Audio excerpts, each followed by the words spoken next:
اے لوگو، اپنے پروردگار سے ڈرو جس نے تمہیں ایک جان سے پیدا کیا اور اسی سے اس کی بیوی پیدا کی، اور ان دونوں سے بہت سے مرد اور عورتیں دنیا میں پھیلا دیے۔ اور اللہ سے ڈرو جس کا واسطہ دے کر تم ایک دوسرے سے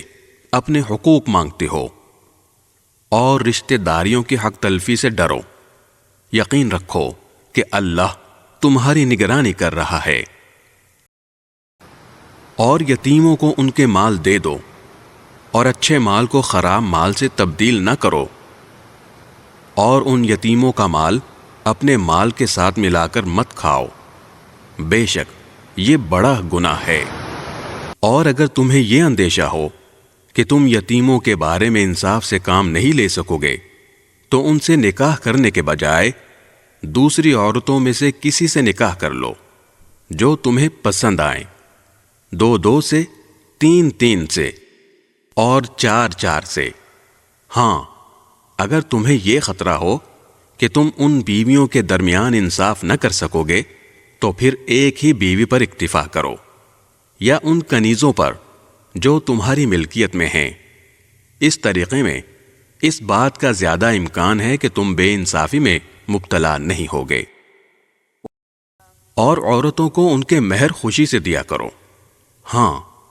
اگر وہ خود اس کا کچھ حصہ خوش دلی سے چھوڑ دیں تو اسے خوشگواری اور مزے سے کھا لو۔ اور یتیموں کو جانچتے رہو یہاں تک کہ جب وہ نکاح کے لائق عمر کو پہنچ جائیں، تو اگر تم یہ محسوس کرو کہ ان میں سمجھداری آ چکی ہے تو ان کے مال انہی کے حوالے کر دو، اور یہ مال فضول خرچی کر کے اور یہ سوچ کر جلدی جلدی نہ کھا بیٹھو کہ وہ کہیں بڑے نہ ہو جائیں۔ اور یتیموں کے سرپرستوں میں سے جو خود مالدار ہو وہ تو اپنے آپ کو یتیم کا مال کھانے سے بالکل پاک رکھے۔ ہاں اگر وہ خود محتاج ہو تو معروف طریقہ کار کو ملحوظ رکھتے ہوئے کھا لے۔ پھر جب تم ان کے مال انہیں دو تو ان پر گواہ بنا لو، اور اللہ حساب لینے کے لیے کافی ہے۔ مردوں کے لیے بھی اس مال میں حصہ ہے جو والدین اور قریب ترین رشتہ داروں نے چھوڑا ہو، اور عورتوں کے لیے بھی اس مال میں حصہ ہے جو والدین اور قریب ترین رشتہ داروں نے چھوڑا ہو، چاہے وہ ترکہ تھوڑا ہو یا زیادہ۔ یہ حصہ اللہ کی طرف سے مقرر ہے۔ اور جب میراث کی تقسیم کے وقت غیر وارث رشتہ دار، یتیم اور مسکین لوگ آ جائیں تو ان کو بھی اس میں سے کچھ دے دو، اور ان سے مناسب انداز میں بات کرو۔ اللہ تمہاری اولاد کے بارے میں تم کو حکم دیتا ہے کہ مرد کا حصہ 2 عورتوں کے برابر ہے، اور اگر صرف عورتیں ہی ہوں، 2 یا 2 سے زیادہ، تو مرنے والے نے جو کچھ چھوڑا ہو انہیں اس کا 2/3 حصہ ملے گا۔ اور اگر صرف ایک عورت ہو تو اسے ترکے کا آدھا حصہ ملے گا، اور مرنے والے کے والدین میں سے ہر ایک کو ترکے کا 1/6 حصہ ملے گا، بشرطے کہ مرنے والے کی کوئی اولاد ہو۔ اور اگر اس کی کوئی اولاد نہ ہو اور اس کے والدین ہی اس کے وارث ہوں تو اس کی ماں 1/3 حصے کی حقدار ہے۔ ہاں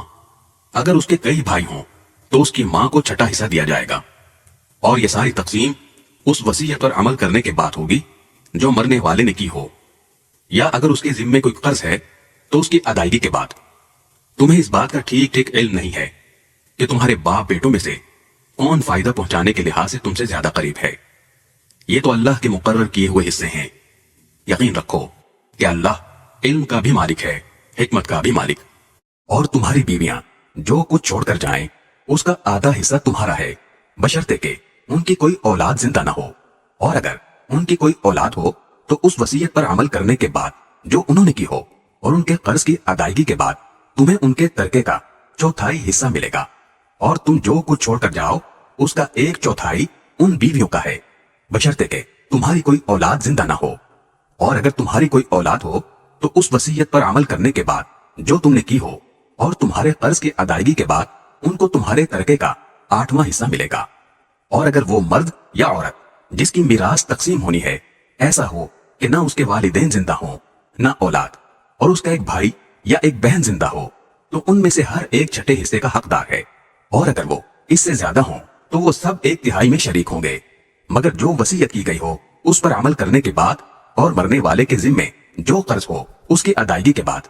بشرطے کہ وصیت یا قرض کے اقرار کرنے سے اس نے کسی کو نقصان نہ پہنچایا ہو۔ یہ سب کچھ اللہ کا حکم ہے۔ یہ اللہ کی مقرر کی ہوئی حدود ہیں، اور جو شخص اللہ اور اس کے رسول کی اطاعت کرے گا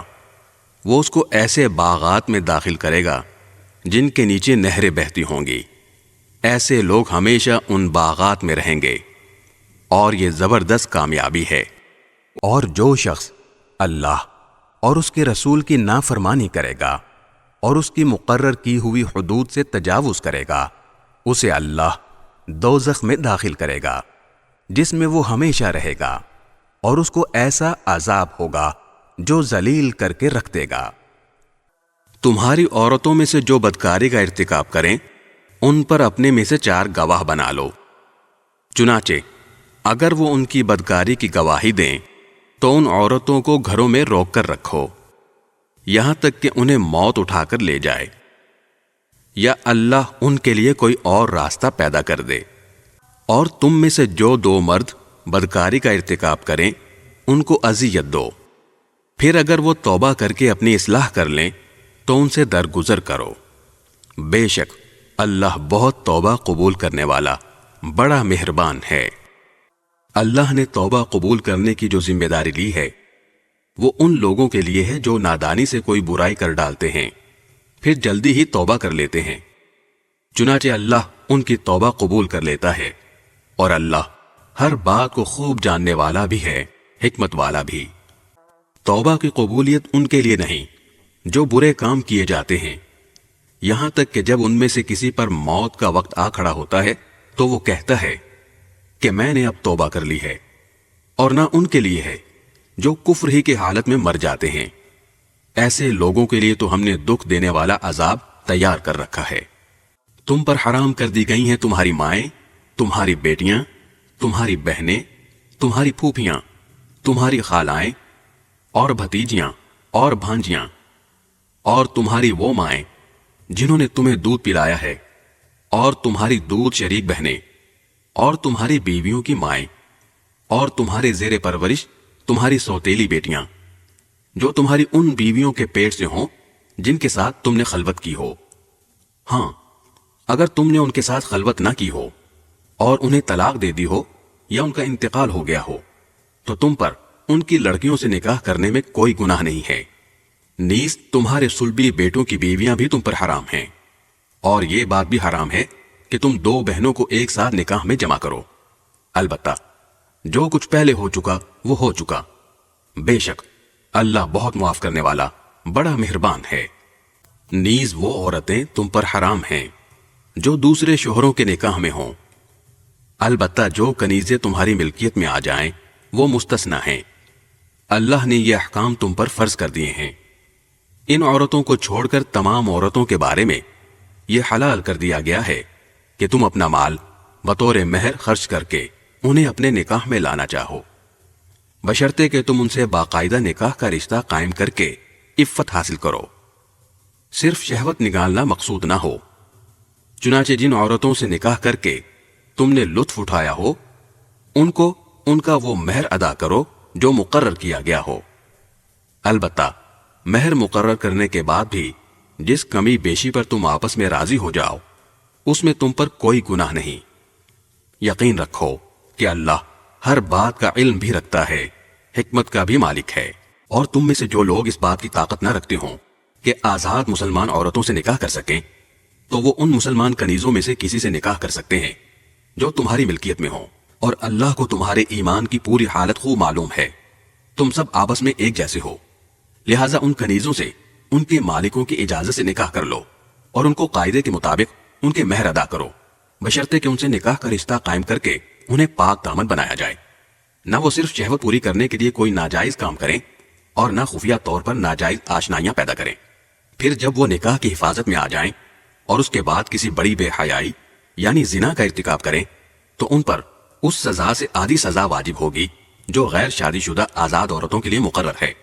یہ سب یعنی کنیزوں سے نکاح کرنا تم میں سے ان لوگوں کے لیے ہے جن کو نکاح نہ کرنے کی صورت میں گناہ میں مبتلا ہونے کا اندیشہ ہو، اور اگر تم صبر ہی کیے رہو تو یہ تمہارے لیے بہت بہتر ہے، اور اللہ بہت بخشنے والا بڑا مہربان ہے۔ اللہ چاہتا ہے کہ تمہارے لیے احکام کی وضاحت کر دے، اور جو نیک لوگ تم سے پہلے گزرے ہیں تم کو ان کے طور طریقوں پر لے آئے اور تم پر رحمت کے ساتھ توجہ فرمائے، اور اللہ ہر بات کا جاننے والا بھی ہے، حکمت والا بھی۔ اللہ تو چاہتا ہے کہ تمہاری طرف توجہ کرے، اور جو لوگ نفسانی خواہشات کے پیچھے لگے ہوئے ہیں وہ چاہتے ہیں کہ تم راہ راست سے ہٹ کر بہت دور جا پڑو۔ اللہ چاہتا ہے کہ تمہارے ساتھ آسانی کا معاملہ کرے، اور انسان کمزور پیدا ہوا ہے۔ اے ایمان والو، آپس میں ایک دوسرے کے مال ناحق طریقے سے نہ کھاؤ، الا یہ کہ کوئی تجارت باہمی رضامندی سے وجود میں آئی ہو تو وہ جائز ہے، اور اپنے آپ کو قتل نہ کرو، یقین جانو اللہ تم پر بہت مہربان ہے۔ اور جو شخص زیادتی اور ظلم کے طور پر ایسا کرے گا تو ہم اس کو آگ میں داخل کریں گے، اور یہ بات اللہ کے لیے بالکل آسان ہے۔